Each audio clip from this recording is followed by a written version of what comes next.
There has never been more pressure on a DLC to be good than there is for this particular one. We've got some real big ticket items like landless play, Byzantine flavor, and a couple mechanical overhauls. CK3 has suffered a few setbacks in recent times, with Legends of the Dead harming a lot of the goodwill in the community, and Legacy of Persia being just kind of meh, although I liked it. I'm going to dive into Roads to Power here, which is a major expansion to the game, but in case you really don't have time for a lot of yapping, then I'll give you the quick rundown, which is just that, yeah, they cooked. Roads to Power is perhaps even better than Tours and Tournaments, and it is, especially in combination with its accompanying free patch, an amazing addition to the game. If you're just here to determine if you should buy the DLC or not, then my opinion is it's a must buy and you can stop watching now. For the rest of us who enjoy a little yapping, let's talk about Roads to Power. I'll be structuring the review as an overview of the two main aspects of the DLC, which is Landless Adventuring and Byzantine Flavor, and in those sections, I'll go over what's good, what's bad, and what's meh as individual systems. Then, I'll talk about how those mechanics fit into the wider game of CK3 in terms of their balance and fluidity. I'll explain more in the individual sections. Let's start with landless gameplay. If I had to summarize what adventurers are like, I'd unironically say it's a lot like a more traditional RPG. If you're a long-time viewer, you know that I already see CK3 as an RPG, but when you play landless games, you'll definitely start to actually believe me. The basic loop of gameplay for landless characters is that you arrive at some spot, and local lords have jobs for you to do. You do those jobs for whatever reward they offer, and the lord you worked with gets added to your roll of patrons. You can ask a patron for a request, which could be something as simple as just some money or a men-at-arms regiment, to requesting a sponsored invasion of a neighboring realm. That's right, if you do a job for the King of England, and he likes you enough, he'll help you invade Paris in return for you swearing fealty after you win. You can even request a marriage, although it can be hard to convince a famous king to give you his daughter or son, but if you do it, then you can basically play the dynastic game while still adventuring. Adventuring actually introduces an unprecedented concept to the game which I don't believe was advertised anywhere. That is actually non-dynastic lineage. And what I mean by that is that as an adventurer, you can just take any person that follows you and decide they're your heir. This is kind of crazy, especially with the introduction of historical characters to the game. You can absolutely play until Rumi spawns, and yes, Rumi's in the game, get him into your camp, and then assign him as your heir. When you do this, the character has to accept the offer, so most characters of high noble status, like say the third son of the King of France or something, will refuse because they see themselves as higher than that, but you can absolutely find some cousin of a famous king and make him your heir. I'm getting sidetracked though, back to the main gameplay loop on offer here. So I mentioned that you do jobs, and these jobs are essentially just skill checks and schemes. I like them quite a bit because of how they center characters. I've always thought that CK3 is the most fun when I get invested in the characters, which is why I love writing GigaChad stories. Adventuring parties absolutely hinge on the quality of your followers because, quite frankly, you can't really make it on your own. Some contracts are short and just one skill check, while others can be years-long schemes, which I think is the biggest blunder of adventuring. You see, most contracts have about the same tier of rewards. It might be some gold and prestige, a larger share of gold, some piety, or just a trove of prestige.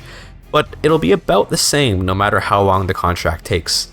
Some contracts can take as much as 2 or 3 years to do, which in the scope of CK3 isn't very long, but other contracts take as little as 2 weeks, and that's obviously a massive difference. The rewards are about the same between the two. Anyway, there are 2 flaws that I've identified with adventuring, neither of which are too bad to be honest. First, as I mentioned, contracts are not balanced. Some are sick, some suck. You'll figure them out as you play, and find yourself hunting for very particular contracts. The second flaw is that the transition between adventuring and gaining land is extremely jarring. As an adventurer, you can amass a truly scary amount of power because your men-at-arms have exactly 0 upkeep while adventuring, and you can stack a huge number of modifiers on them with your little court positions and camp buildings. That means you'll often feel disincentivized to stop adventuring once you get into it because you'll lose all your power. That being said, an extremely famous adventurer can invade an entire empire in one war, so yeah, if you invested a ton into adventuring, then make use of it by jumping straight to Emperor. I do kind of like that this slots into the game's balance in an interesting way. In the early game, adventuring is ridiculously overpowered, showing the chaos of the 867 start, but once you hit about 1150 or so, the landed rulers will finally outpace a skilled adventurer. It's not like tribal rulers in CK2 if you played it.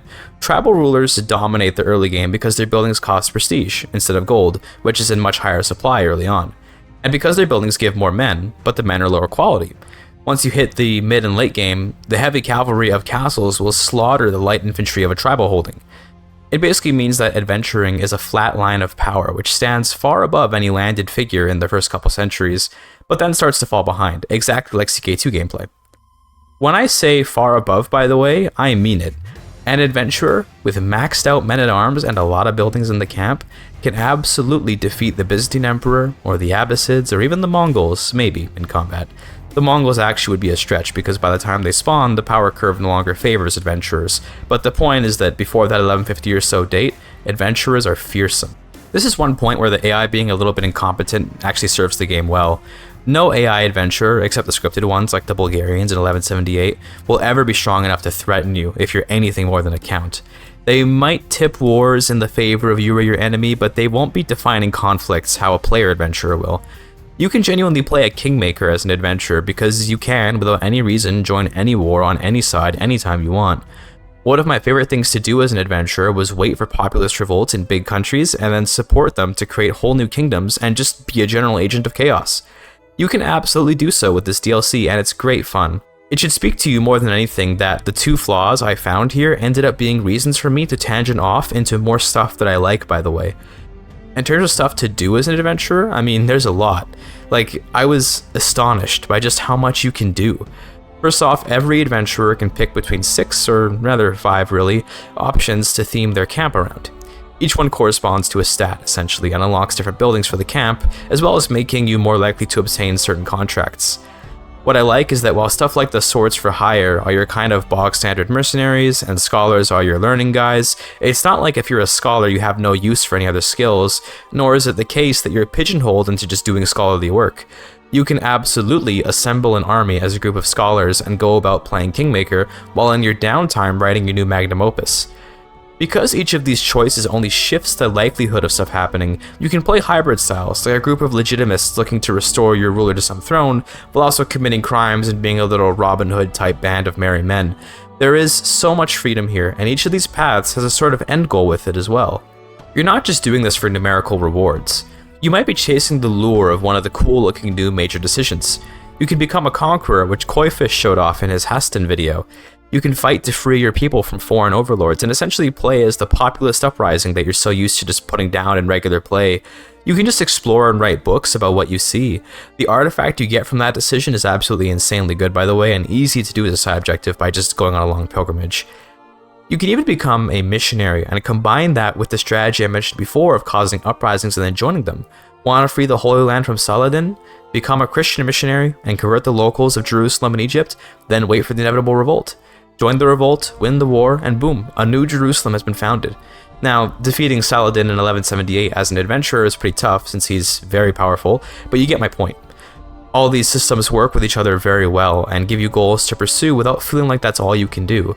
You can absolutely ignore all the major decisions to still have a good time just getting involved in local politics. The perk trees have been updated for adventurers to allow you to do crazy things like asking a guy to convert to your faith, and the best part is that it's not like it only works on counts with 3 learning. No man, you can absolutely convince the King of England to become Muslim if you have more learning than him and have a good relationship. And it's awesome because it again centers characters. CK3 thrives on character relationships, and adventurers are all about that.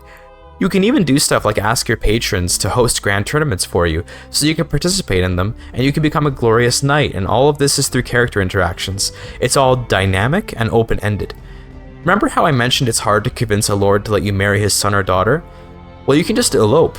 Eloping was in the game before, but it's actually useful here since eloping didn't have much usage as a lord who could usually just convince a king to make a marriage happen. Sorry, I got excited there. I'm very happy to report that, yeah, Landless Adventuring is awesome, and the only changes I'd make to it are so minor that I don't really care to even make them. Rebalance the contracts and maybe just lower the power on adventurers in general. Other than that, I change absolutely nothing. You can always add more end goals, I guess, but the current selection is so much that I think you'd almost be bordering on bloat at that point. Anyway, that's only part of the DLC, and we have more to cover. It's time to talk about the Byzantines and the new mechanics around their administrative government type. So, I had a wild ride of thoughts on the Byzantines.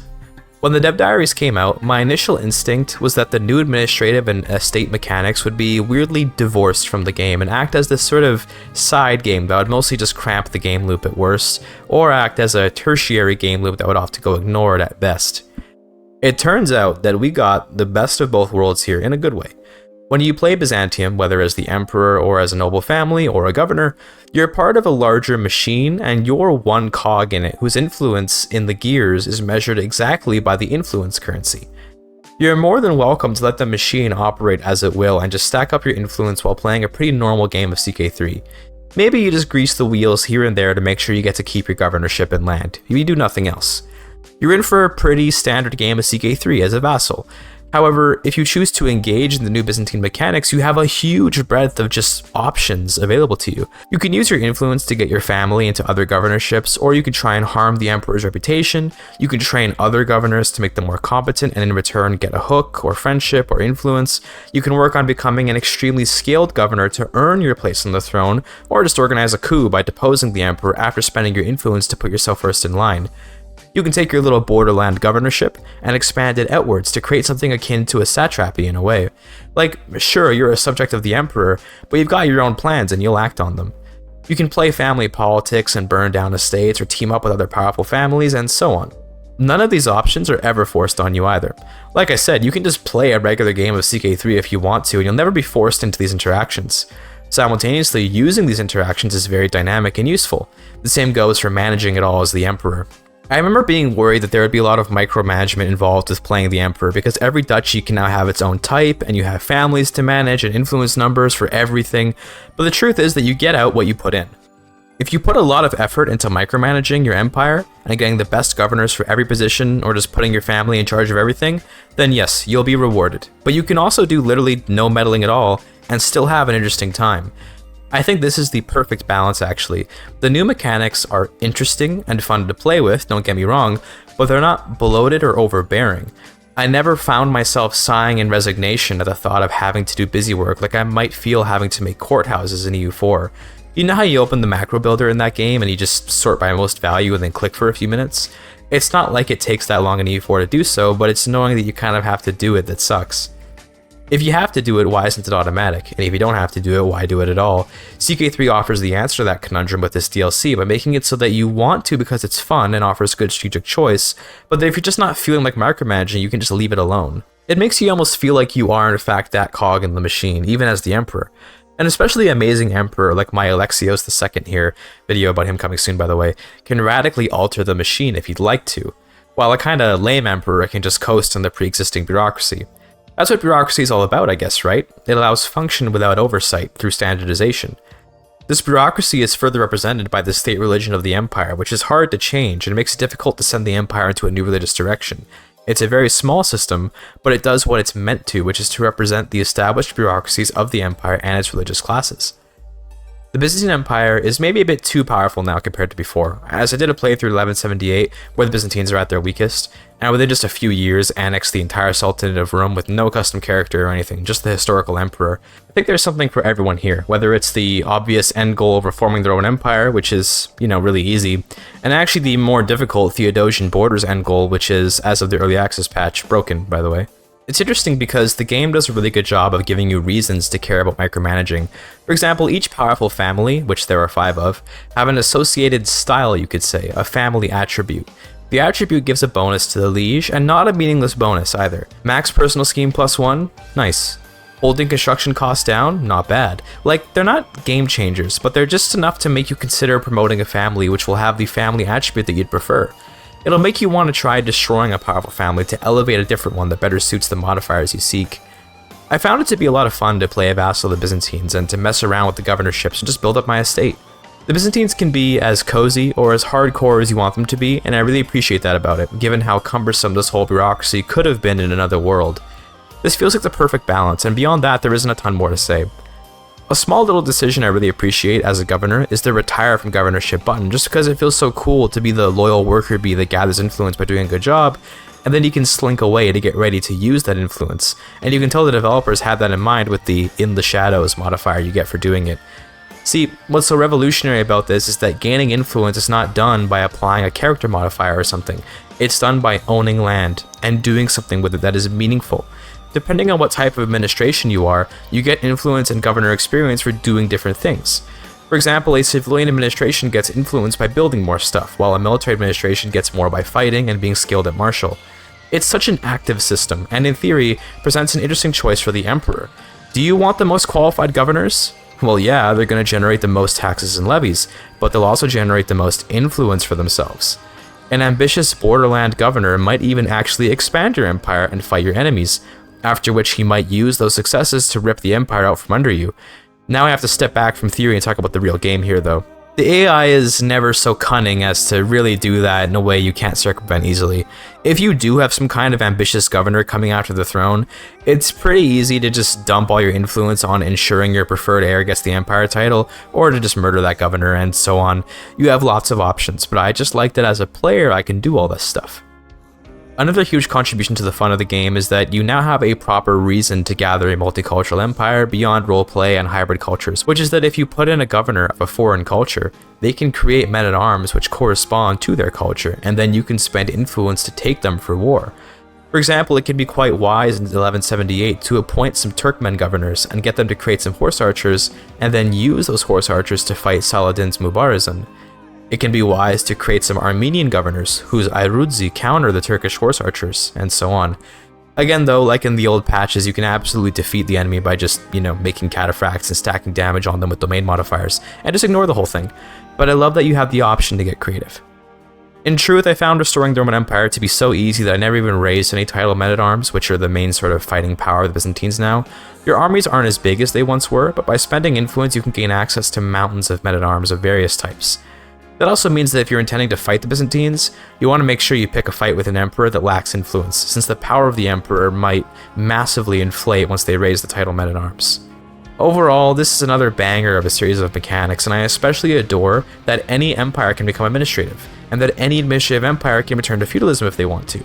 It's not cheap nor easy, but it's doable, and it means that this Byzantine flavor pack is really an imperial overhaul. I agreed with one Proud Bavarian's take a while back that making the cool imperial mechanics limited to Byzantium would be a mistake, and it seems like Paradox listened too, since the Byzantines start administrative, but anyone can become administrative.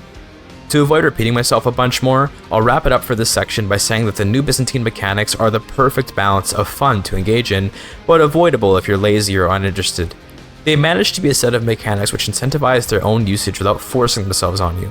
Excellent work. From here we have only a few more things to cover, which includes the rest of the sort of miscellaneous changes to the game that will come with the DLC and patch. There are 3 big ticket items here: the new scheme system, the choose a new destiny system, and the conquerors. I'm once again happy to report that all of these systems are good, with the run to the litter being the schemes. Now I'll come out and say that I can sometimes be a bit of a boomer about mechanics. The scheme system is new. New is bad. Innovation is bad. We should go back to when things were good. And other such boomerisms sometimes influence me subconsciously. I've taken that into account and have simmered my critiques of the new scheme system to things that aren't just me subconsciously liking old stuff. Schemes are now a lot more delicate than they once were. In the past, if an emperor was hated, that guy was gonna die, because there'd be an army of agents working to get rid of him, and that was that. Now, murdering even the most hated man on Earth will still take a few years, simply because you can only ever have 5 agents on a scheme. The upside to this is that each scheme matters more, has more personality, and has a lot more depth to it. The longer a scheme goes on, the better your chances are, so if you want to throw a Hail Mary, you can go for it, or you can make even a difficult target vulnerable by letting the plot simmer for like a decade. I like the new system overall, it just has some issues. First of all, having a cap of 95% secrecy means that if a plot is going to take a decade, it will pretty much always get exposed. A 5% chance per month of being exposed, averaged out over even just 1 year, is still somewhat likely to be exposed, but then put that over the course of 3 years and it becomes very likely. I think instead secrecy should be allowed to hit 100%, but it should decay over time by random events, which are based on the traits of the characters involved and by the actions of the spy master trying to root you out. In that way, you could actually have a truly secret plot. This is a pretty minor gripe for just how much overall better the new system is, with its centering on characters. You can now bribe agents with a lot more than just money or hooks, And the advantages system is simple but serviceable in terms of it being usable to pull in new agents or take better options during events. The choosing a new destiny system is absolutely wonderful, and something which I had been doing by just switching characters already, but having it be a real game mechanic is wonderful in terms of shaking up the game. There's not a single critique here, since even the one thing I was worried might be a pain was actually addressed. Before passing away, you can mark any child, grandchild, or great-grandchild of yours as your favorite child, and that character will always appear in the list of options to swap to when you choose a new dynasty. Now, I'd extend that to maybe siblings too, but as it is, this is great. It means I can go for the truly random swap if I want to, or I can just play my heir, or I can pick any one of my descendants and swap to them. This actually ties really nicely into the pre-existing clan system in particular, since now when I'm playing a clan government, I will want to establish many branches of my family across my kingdom or empire, so that I might have more options to swap over to if I want a fresh start. Again, like the other mechanics in this update though, there's no requirement to engage with it. You can just play the traditional way of always continuing as your primary heir. It's something I wouldn't change much of anything about. Our last big item is of course Conquerors, and yeah, these are a very interesting addition, which could have in theory been problematic if not for the wise thinking of Paradox to tie it all into game rules. By default, Conquerors have a small chance to appear every 5 years, so that doesn't mean one appears every 5 years, it means every 5 years, a check is made to see if there are any good candidates, and then maybe that person becomes a Conqueror. A Conqueror doesn't just get a buff to their ability to, well, conquer, they also get new casus bellis and a significantly higher aggression, akin to the Mongol Empire. Remember in really old CK3 patches when the Mongols would conquer like one little kingdom every decade because the AI was too passive? They made that patch that gave Genghis Khan a thirst for conquest to the point that he sometimes reached as far as Italy, which is amazing. Well, that AI is slightly watered down and then put onto Conquerors. That sounds scary, but remember, the Conqueror won't be as strong as the Khan of Khans. No, if you want that, then turn on the Scourge of God game rule, which does make each Conqueror like a little Genghis Khan. You will absolutely see massive empires rise with this modifier, as it even gives a health bonus, and it's lots of fun. But probably something you'll want off most of the time. I love the game rule that has standard Conqueror rules, but has a 5% chance to make any Conqueror into a Scourge of God, so that every once in a while you get the insanely powerful Conqueror. It's important to note too, that when the game checks for who might be a good Conqueror, the player is included, so this is not just the AI. You can choose to reject the mantle of Conqueror or accept it, and if you do accept it, you have to act on it or else be penalized. I don't actually know what the penalties are, since if I get Conqueror, I use it immediately, but yeah, it's nice that this is not just for the AI. You can also earn the Conqueror trait as an adventurer by accomplishing a pretty hefty list of tasks. You can also just turn off Conquerors if you want, and if you're new to the game, this might actually be a good idea. One thing that I believe was a very smart choice on Paradox's part was to make the Conqueror CB that they get access to vassalize people instead of taking their land. This makes it a bit less overpowered, and also makes it so that if you find yourself being set upon by a Conqueror, you can always surrender and live on as a vassal. Of course, with the new adventuring system, you might want to lose all your land so you can go landless. It's no longer a game over to become landless thanks to adventurers. Oh, I almost forgot another big feature on this patch. Right, a new start date. Okay, so the 1178 start is pretty crazy if I'm being honest. This is a point in the game where the world, at least in CK3 terms, is quite developed. Armies are huge, money is plentiful, and there's Saladin, who's a conqueror from game start. Saladin is very powerful, and he goes hard, but he doesn't go unreasonably hard. You'll often see him conquer Jerusalem and maybe invade Cilicia or Tunisia, but he won't like conquer India or Italy or something. Okay, he might, but I haven't seen it, I should clarify. He's powerful within reason, and I found in my Byzantine playthrough that he was manageable with some difficulty, even as the Byzantines at a low point. I have not yet tried playing as Saladin, but I imagine it's a total stomp, as you've got some extremely powerful armies, a rich domain, and a highly skilled character to work with. Speaking of historical characters, there are also some characters that will spawn in the world, and I have no idea how many there are, but I got Rumi in one of my games, which is really cool. From what I can tell, the characters are kind of just plopped in the game, and you can decide what to do with them. I got Rumi to write a book, and then made him my court chronicler. I think this stuff is really cool, and it's obviously entirely harmless, since, you know, if you don't want him, you just kick him out and nab yourself some prestige for it, too. You can even choose to play as these historical figures, which is certainly cool, but it will make you essentially start from zero, since that character won't have your dynasty, and will be a landless adventurer. Still, you'll never see me complaining about new, unintrusive gameplay options. There's one last change I felt was worth mentioning, and it's an update to how Advantage works in combat. Previously, Advantage gave you a pretty small boost to your performance in battle, but now each point of advantage contributes significantly more to the outcome of a battle. This also means that because rolls are random, the tide of battle can actually change if the rolls go a certain way. Now, to be clear, this isn't quite like EU4 with the rolling a 9 against a 0 and saying the battle is going horribly. It's more like now a close battle can be unpredictable. If in the first couple phases of fighting you seem to be winning, it's not just a guarantee that you will win. The tides can turn, especially if a commander dies.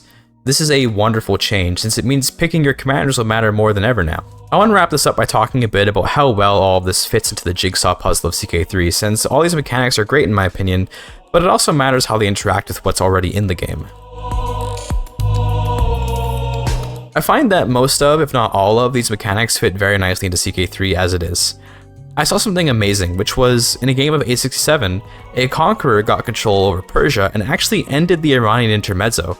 That's right, an AI ended the struggle, and in fact, in so doing, forced me to become Muslim, since the ending that they choose forced all Persians to join their religion. Yeah, I mean, it was amazing to see the AI have such agency over the game. You almost never see that, it feels like. A particularly influential conqueror did heavily alter the game, and I loved it. The administrative governments, you might think, would have trouble dealing with non-administrative vassals, but basically you can have non-administrative vassals and they operate how they would normally, with tax collectors for clans and contracts for feudal lords, but you can also just pay them or hook them into becoming administrative vassals like normal. It feels pretty seamless, and I never found myself dealing with some kind of weird situation that I felt was blocking me out of playing the game properly. Adventurers have got to be the sore thumb in the situation, and I briefly mentioned it in their dedicated section of the review, but essentially adventuring is such a departure from regular gameplay, which is good, that it makes going to landed play feel like a downgrade. Maybe that's intentional, I don't know, but I feel like I was never incentivized to settle down as an adventurer, at least until the point in the game where landed rulers will vastly overpower me.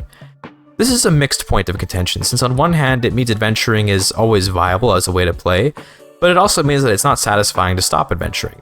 I want a sort of progression from adventurer to accomplishing something to settling down, but it often feels more like I'm settling down because that's the next logical step. I am, though, entirely willing to accept a rebuttal that adventurers don't need to exist on this hierarchy of rank. They can just be their own thing entirely with no obligation to eventually settle down. I really loved the fluidity of being able to settle down as an adventurer in the Byzantine Empire, since you can actually choose to gain an estate as a noble family in Byzantium. Again, they did a great job of making things move smoothly in 95% of cases. I have just this one little issue. It's really so minor that I'm grasping for issues to find, which is always a wonderful sign for the quality of something. Conquerors are very dynamic and are by no means guaranteed success. If you spot a conqueror and don't like it, you can definitely put all your effort into killing the baby in the crib, whether literally with a knife or by boxing them in and snapping up their expansion routes preemptively. Maybe you exploit the conqueror by swearing fealty and helping them conquer more, so you can claim the throne and take it over from their heir one day. It feels like we're getting the real sandbox treatment with this stuff, you know? There's no weird scripted stuff. It's not like the conqueror just gets like a flat 50,000 event spawned army and then destroys the world. It's a thumb on the scale of power, which absolutely can be counteracted.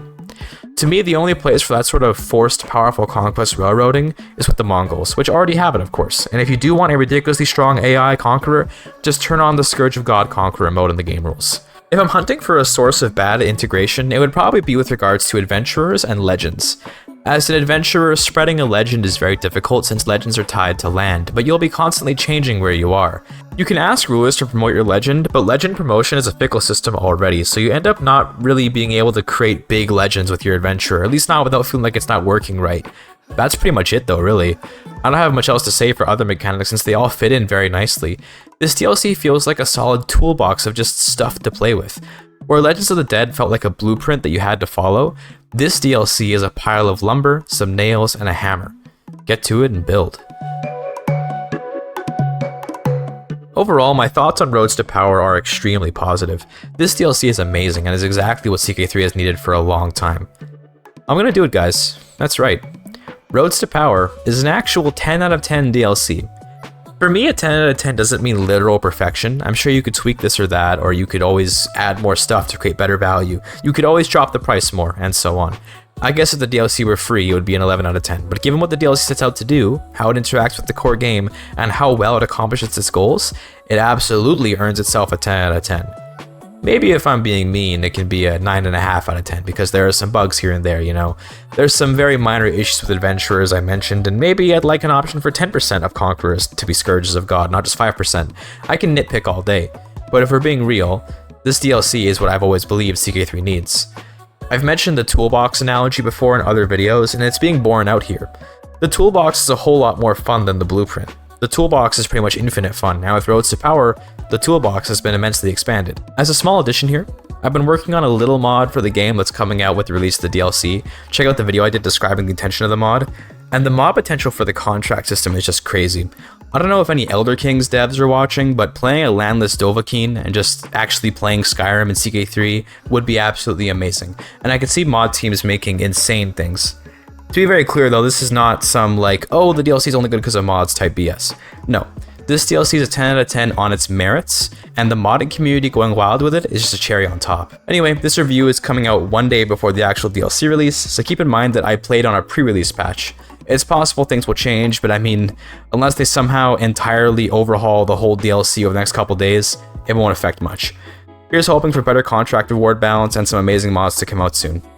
Thank you for your time.